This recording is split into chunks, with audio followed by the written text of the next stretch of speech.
आप सभी को जय श्री काल भैरव और परम पूज्य गुरुदेव जी के चरणों में कोटि कोटि प्रणाम। भगवान जी ने आदेश दिया है बेताल की साधना के लिए, है ना। बेताल की साधना को डालने के लिए, बेताल की साधना में जो भी अ, मेरे अनुभव रहे उसके बारे में आप सबको बताने के लिए। वीडियो डालने के लिए बहुत समय लग गया, मतलब बहुत पहले डालनी थी, लेकिन एक्चुअली कुछ सर्दी भी रहती है, कुछ आश्रम के काम और कुछ पूजा पाठ रहता है, तो समय की कमी होती है ना। जो लोग जुड़े हुए हैं वो जानते ही हैं, है ना, कि मतलब हम जैसे एस्ट्रोटॉक पे भी हैं, तो एस्ट्रोटॉक पे भी मतलब लगभग 2-3 महीने से तो आ ही नहीं पा रहे हैं, है ना। बहुत कम समय मिल पा रहा है, और जो पर्सनल कस्टमर हैं उनसे भी ज़्यादा ताल्लुकात नहीं बन पाते हमारे, है ना। तो आज का जो अ, संबंध है ना, वो बेताल साधना से।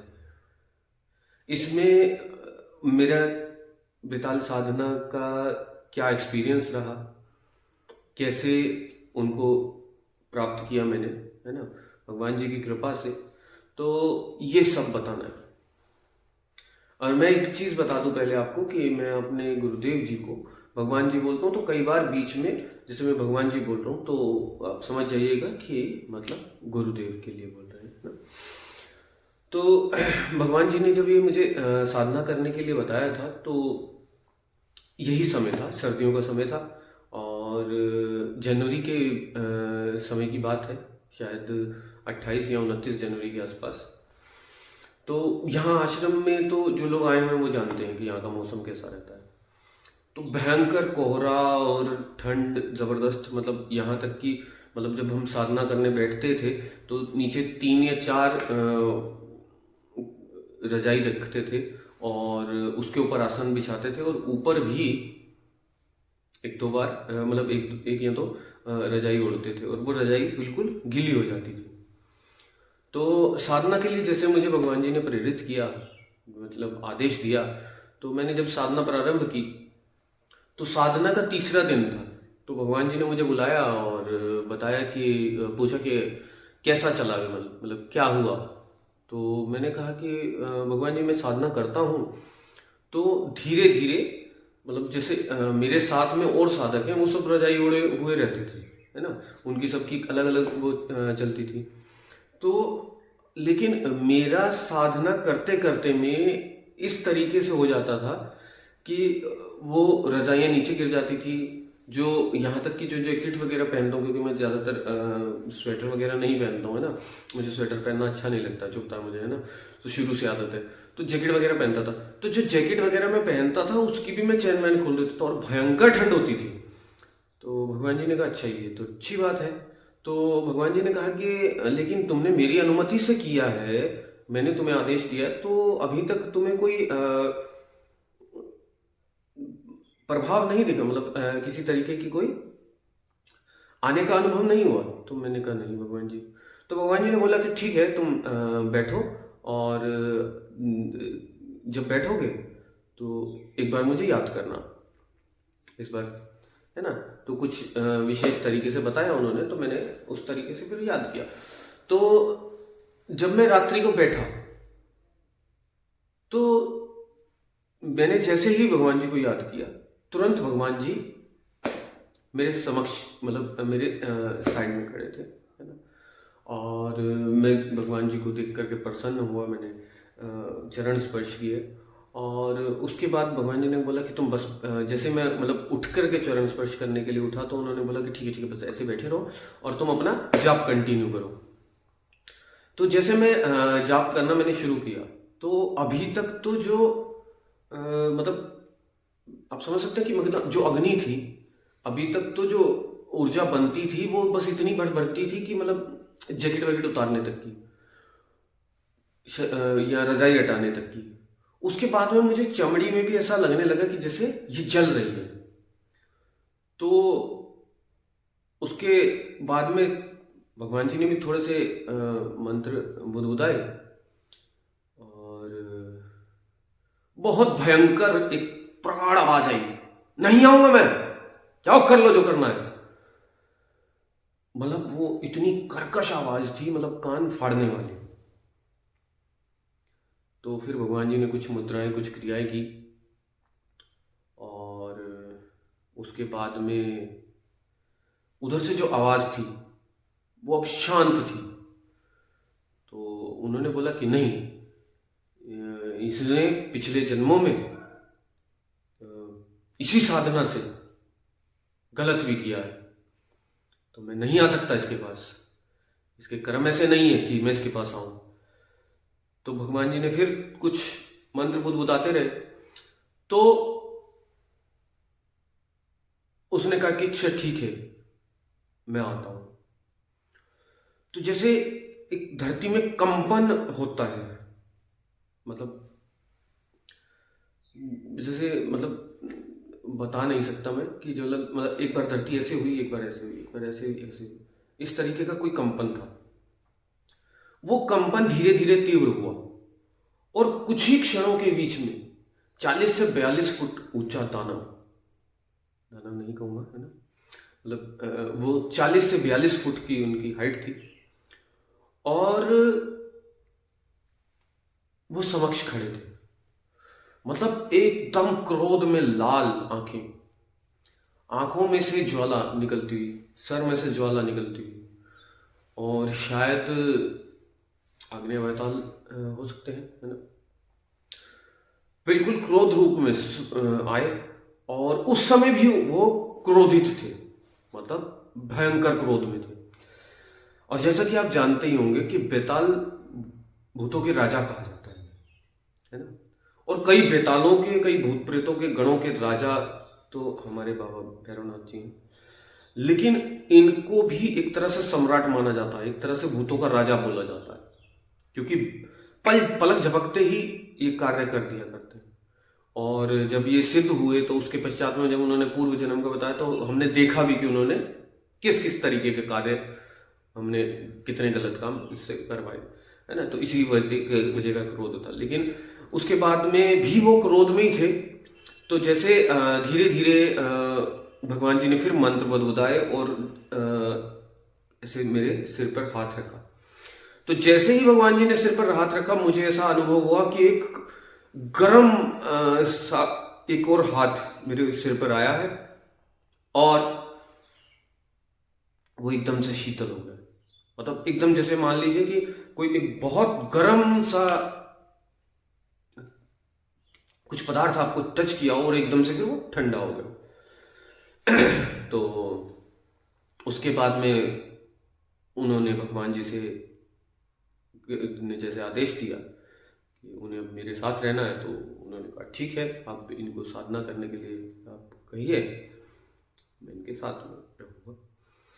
तो उसके पश्चात भगवान जी ने फिर मुझे कहा कि मैं दूसरी तरफ साधना कर रहा था, तो भगवान जी ने कहा कि अब हमारे आश्रम के पीछे जो शमशान की जमीन भूमि है, तो भगवान जी ने बोला कि वहाँ शमशान में तुम करोगे। अच्छा, उससे पहले एक और काम हुआ था, है ना। जब वो क्रोध में थे और शांत नहीं हो रहे थे, तो मंत्र पढ़ते हुए भगवान जी ने एक साबुत बकरा जो हमारे पास में बंधा ही हुआ था, वो ऐसे फेंका, और वो बकरा जैसे उसके आगे फेंका मंत्र बोलते हुए, वो बकरा भस्म हो गया वहां पर। मतलब वहां पर राख बची, वो भी बहुत थोड़ी सी, मतलब ऐसे मान लीजिए कि उसको जैसे एकदम से जला दिया गया, एक झट से, एक सेकंड में। तो क्योंकि ये कम से कम 1.5-2 साल, 2 साल पुरानी बात है ना, 2-1 साल, क्योंकि अभी भी जनवरी चल रहा है, तो ये जनवरी के लास्ट की बात है थोड़ी, तो 2 साल पुरानी बात है, तो मुझे इतना थोड़ा सटीक से भी याद नहीं है, लेकिन भगवान जी का आदेश है तो मैंने सब। तो फिर उसके पश्चात भगवान जी ने मुझे आदेश दिया कि तुम अब यहाँ पर साधना नहीं करोगे आश्रम में, आश्रम की बैक साइड में जो शमशान की भूमि है, आप वहां पर जाकर के साधना करो। तो भगवान जी से आदेश लेकर के, अनुमति लेकर के हम पीछे जाकर के साधना करने लगे। अब साधना में क्या होता था कि जो मतलब क्योंकि जो ये आश्रम की भूमि है और ये जो शमशान है, ये अभी से नहीं, ये मतलब आज से 11,000 साल पहले से यहाँ पर आश्रम था, यहाँ पर शमशान भूमि थी, और यहाँ पर बाबा भैरवनाथ का स्थान था। और हमारे आश्रम में भी एक बेताल को स्थान दिया हुआ है, ना। वो गुप्त है, किसी को बताया नहीं जाता है। जिन्होंने साधना कर रखी है उनको ज्ञात हो जाता है ना। जिनके पास बेताल की सिद्धि है उनको ज्ञात हो जाता है। तो इस तरीके से फिर भगवान जी ने जब मुझे पीछे आदेश दिया, तो जैसे मैंने साधना करनी शुरू करी, तो वो तब से जो सुप्तावस्था में मृत हैं, जो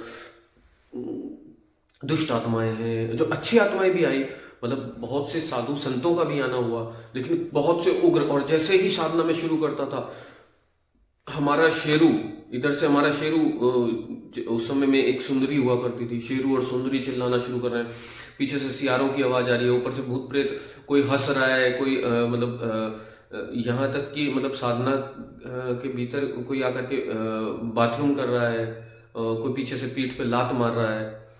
तो बहुत सी वो हुए, कोई नीच की शक्तियां भी थी, उन्होंने मतलब नग्न होकर के नृत्य करना शुरू किया, रिझाना शुरू किया। तो वो बहुत ही मतलब अटपटा सा था कि कभी उग्रता देखी जाती थी, कभी प्यार देखा जाता था, कभी वात्सल्य देखा जाता था, कभी प्रेम। जैसे कई सिद्ध कई पुरुष आए, उनसे बहुत वात्सल्य, बहुत प्रेम मिला। और फिर उसके 2-3 दिन के बाद में भगवान जी ने फिर मुझे पुनः बुलाया और उन्होंने कहा कि कैसा चल रहा है साधना। तो मैंने बताया सब ऐसे से। तो फिर उन्होंने याद किया, और उस समय भी मतलब उस समय में मैं भगवान जी के कक्ष में था, तो रूम हीटर चल रहा था, और उसके बावजूद भी कमरा बिल्कुल ठंडा था। और एकदम से जैसे भगवान जी ने याद किया, तो कमरा ऐसा हो गया कि मतलब जैसे गर्म, और हमने उस समय उसको बंद कर दिया। तो फिर भगवान जी ने मतलब हवा में ही बात की, उस समय वो स्पष्ट नहीं आए, है ना। उन्होंने हवा में ही बात की भगवान जी ने। तो उसने कहा कि उन्होंने कहा कि भगवान जी को कि मैं सामने अभी नहीं आ सकता हूँ, क्योंकि अभी तो इनकी साधना चल रही है, तो बताइए किस लिए याद किया था। तो उन्होंने, भगवान जी ने फिर बोला कि आप ऐसा करो कि भैया इनकी सेफ्टी करो कुछ, है ना। मतलब ये तो ऐसे ऐसे मतलब अब हमने बिल्कुल ऐसा झोंक दिया है ना। और वैसे तो गुरु की आज्ञा है, तो कोई पत्ता भी नहीं हिल सकता, है ना। तो फिर भगवान जी ने उनको आदेश दिया कि भैया आप अपना कुछ गण वगैरह इनके पास रखिए, क्योंकि जो अभद्रता हो रही है कम से कम वो ना हो। तो उसके बाद में जो जितनी भी साधना रही, है ना, 31 दिन शायद और रहे, 31 और 7, हाँ, 31-32 दिन के करीब की साधना और थी। तो वो बहुत बढ़िया रही फिर, है ना। उसके बाद भी मतलब चिल्लाने की आवाज़, चीखने की आवाज़ आने, मतलब जैसे जो टॉयलेट करना, जो लात मारना, है ना, और वो चीज़ें होनी बंद हो गई फिर। तो फिर दूर से ही मतलब बहुत कुछ होता रहा, दूर दूर से ही। तो हमारे चारों तरफ भगवान जी का एक ओरा रहा, और उनकी कृपा से तो उसके बाद में कुछ नहीं हुआ, और मतलब टच नहीं हुआ कुछ। लेकिन बाकी भयंकर से भयंकर आत्माएं और आना उनका सब, और मतलब हमारे पीछे एक वहीं शमशान में ही, भूमि में ही, वैसे कुछ चीज़ें अब पता नहीं बताई जाएंगी कि नहीं, है ना, मेरे द्वारा। तो मैंने भगवान जी से अनुमति भी नहीं ली, और बात करते करते में ध्यान आ गया। तो लेकिन कुछ है ऐसा, मतलब कुछ पेड़ वगैरह हैं, तो वहाँ पर अलग अलग उनका स्थान है, तो उनका आना भी हुआ। और वो भी बहुत क्रूर हैं, है ना, मतलब बहुत उग्रता में है।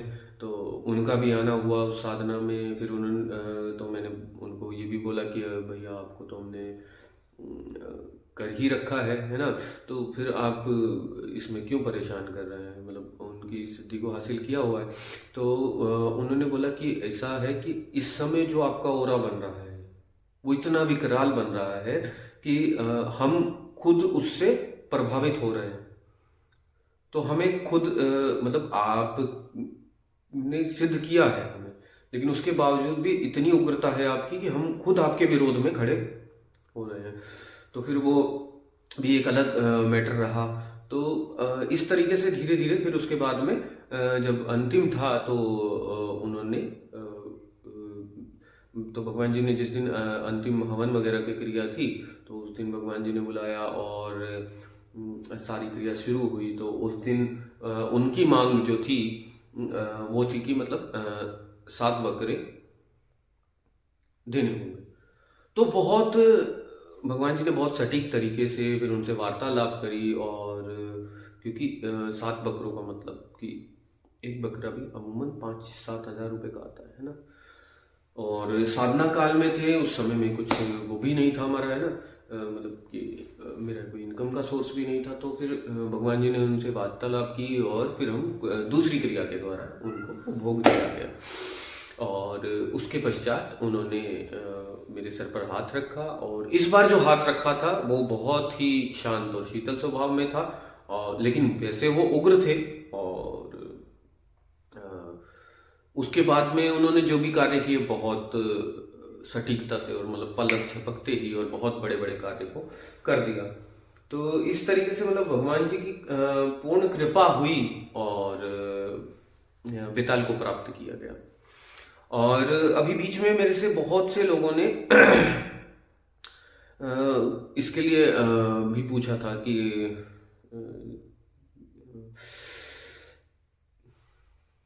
मेरे ध्यान से उतर रहा है यार, मतलब बहुत से लोगों का ये भी पूछना था ना कि अभी शिविर का क्या सिस्टम है और शिविर का कब का होगा, है ना।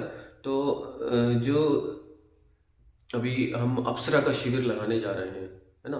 और अप्सरा की वीडियो भी मैंने डाल ही दी थी बहुत पहले ही। अगर हो तो आप पीछे देख सकते हैं कि अगर अप्सरा के बारे में ज्ञान लेना हो तो उसके बारे में आप सोच सकते हैं। मतलब बहुत अच्छा है, बहुत अच्छे अनुभव रहते हैं, और बहुत अच्छी साधना, मतलब सौम्य साधना के तरीके से ही है। और अ, और बहुत आगे, मतलब सांसारिक व्यक्ति के लिए बहुत बढ़िया रहती है। बाकी अगर कोई इस दीक्षा को लेना चाहता है ना, तो वीडियो के लास्ट में हम वो डाल देंगे, है ना। तो 14 जनवरी का है उसका शिविर। तो यही बताना था, है ना। और अभी हमारी नेक्स्ट वीडियो आएगी वीर कंगन के ऊपर, वो भी जल्द प्रयास करेंगे। कैसे प्राप्त हुआ, क्या हुआ, कैसे है और उसका क्या होता है। तो अभी बेताल के लिए भी कोई प्रश्न हो, या कुछ पिछली साधनाएं जो हमने डाली है ना, तो उन सब साधनाओं के लिए भी जो भी किसी के प्रश्न हो, उन सब प्रश्नों को लेकर के आप बता सकते हैं, है ना। क्योंकि जैसे मैंने अप्सरा डाली है, स्वप्नेश्वरी डाली है, धंधा यक्षिणी डाली है ना। तो इन सब को वीडियो को देख कर देख सकते हैं। और उसके बाद में सवाल जवाब का सेशन रहता है ना। तो 3-4 सवाल जवाब के सेशन शायद 4 या 5 किए हैं हमने। तो अभी भी कंटिन्यू करने का सोच रहे हैं, क्योंकि एक्चुअली साधना करते हुए साधक के बहुत से प्रश्न होते हैं। तो उनके उत्तर उनको मिल जाए तो, और सटीक उत्तर मिल जाए तो बहुत बढ़िया रहता है। तो प्रयास कर रहे हैं कि मतलब अभी फिर से दोबारा से वो रेगुलर समय ना मिल पाए तो सैटरडे कम से कम करने की कोशिश कर रहे हैं। तो इस सैटरडे को सवाल जवाब का भी सेशन रहेगा, और उसको भी हम शेड्यूल में डाल देंगे ताकि हमें भी याद रहे, आपको भी याद रहे। तो कोई और प्रश्न हो आपका तो वो हम आपको तब उसमें उसका जवाब दे देंगे। और दूसरी बात, साधना से प्रेरित ही, है ना। और हाँ, एक व्यक्ति आए थे, उन्होंने बोला कि पता नहीं कैसा मैसेज था उनका, दान पुण्य 50,000 ये वो। तो हम दान पुण्य नहीं लेते, हम जो काम करते हैं उसका पैसा लेते हैं, है ना। दान पुण्य हम देते हैं, तो दान पुण्य की बात मत करना हमारे से, है ना। हम जो काम करते हैं सटीक काम करते हैं, और सटीक काम का पेमेंट लेते हैं, है ना, उसको पैसा लेते हैं। क्योंकि मेरे पास छल वाली जगह नहीं है, क्योंकि हमारे को भगवान जी ने यही सिखाया कि छलना नहीं, सटीक काम करो। तो सटीक काम करो तो मतलब हम अगर सटीक काम करते हैं तो काम आपके मतलब का, पैसा हमारे मतलब का होता है। तो इसीलिए दान पुण्य की करने की मत सोचिए, है ना, हमारे पास, क्योंकि दान करने के लिए पंडित वगैरह बहुत है ना। और एक और बात बतानी थी कि एक व्यक्ति हैं, है ना, वो अघोरी बन करके बड़ा मतलब लोगों को भ्रमित करते हैं, है ना। वैसे तो वो जाति के पंडित हैं, अघोर से उनका दूर दूर तक का कोई संबंध नहीं है, लेकिन काले कपड़े पहन करके और अघोर अघोर करके उन्होंने बहुत लोगों को पागल बनाया है। और उनके कई लोग भी आए हैं हमारे पास, है ना। और ना तो हम उनके बारे में बताएंगे, ना जो आए हैं उनके बारे में बताएंगे, वो भी जानते ही हैं सब। जो आए हैं कि वो क्या थे और हम क्या है ना। और हमारे बारे में बहुत उल्टा सीधा भी बोला है उन्होंने। लेकिन हम तो ये कहते हैं कि भैया अगर बोलने की हिम्मत रखते हो तो स्पष्टता से बोलो और सामने आकर के बोलो, उसके बाद में हम जवाब देंगे। तो बाकी पढ़ताई कर लो अगर पढ़ना तो मतलब मैं पंडितों की बुराई नहीं कर रहा हूँ, लेकिन आप अपना पंडित्व छोड़ करके आप अघोर अघोर का सहारा लेकर के जो लोगों को भ्रमित करके अपना जेब भर रहे हो और लोगों का काम नहीं हो रहा, तो कम से कम या तो अघोर में उतर जाओ और काम करो। और हम भी काम कर रहे हैं ना। हमारे आज तक कोई किसी ने ये नहीं कहा किसी के पास जाकर के हम वहाँ गए थे और हमारा काम नहीं हुआ, ऐसा एक भी नहीं मिलेगा। हाँ, अगर मान लीजिए कि किसी को कोई हमारे पास अटैच है और उसकी कोई बात हमें बुरी लग गई तो हम दूर से कट जाते हैं, फिर उसके बाद में कोई मतलब नहीं रखते, है ना। तो उसके लिए फिर उसका कोई मैटर नहीं बनता। बाकी जो हमारे साथ जुड़े हैं उनको पता है कि हम क्या हैं, है ना। और आपके बोलने से कुछ नहीं होगा, और आपके कितने शिष्य आपसे टूटे हैं और हमारे पास आए हैं, और उसी बौखलाहट में आप हमारे लिए ये वार्तालाप कर रहे हैं। और हम अगर चाहते हैं कि अगर हिम्मत है तो स्पष्टता से बोलिए, है ना, सामने आकर के बोलिए, तब हम देख लेते हैं कि हम क्या हैं और आप क्या हैं। और बाकी मैं यही कहूँगा कि या तो पढ़ताई कीजिए, और अगर अघोर अघोर आना है तो अघोर अघोर का नाम ना ले जपे, है ना, अघोर में उतरे। तो आपको पता लग जाएगा कि अघोर की लाइफ कैसी होती है ना, अघोरी कैसे होते हैं, कपालिक कैसे होते हैं। जब आपको पता लग जाएगा तो फिर आप स्पष्टता से समझ ही जाओगे कि क्या है। और बाकी किसी को पोस्टर फाड़ने, पंपलेट फाड़ने, तो ये बच्चों के खेल है ना। तो ऐसा मत कीजिए। अपना नाम कीजिए, अपनी मतलब मेरी उम्र आपसे मेरी बहुत कम है ना। तो हमने अपना जो नाम किया है तो अपने कर्म से किया है, अपने कार्य से किया है ना। हमें जो मानने वाले हैं वो हमारे काम से हमें पहचानते हैं, और हमें जो मानने वाले हैं वो कितना हमें प्रेम करते हैं वो हम बता नहीं सकते। और उन्होंने सुना आपसे और सोचो कि मुझे आकर के बताया, और उनका कहना ये था कि गुरुजी आप छोड़ना मत इतना ये तो मैंने कहा कोई बात नहीं।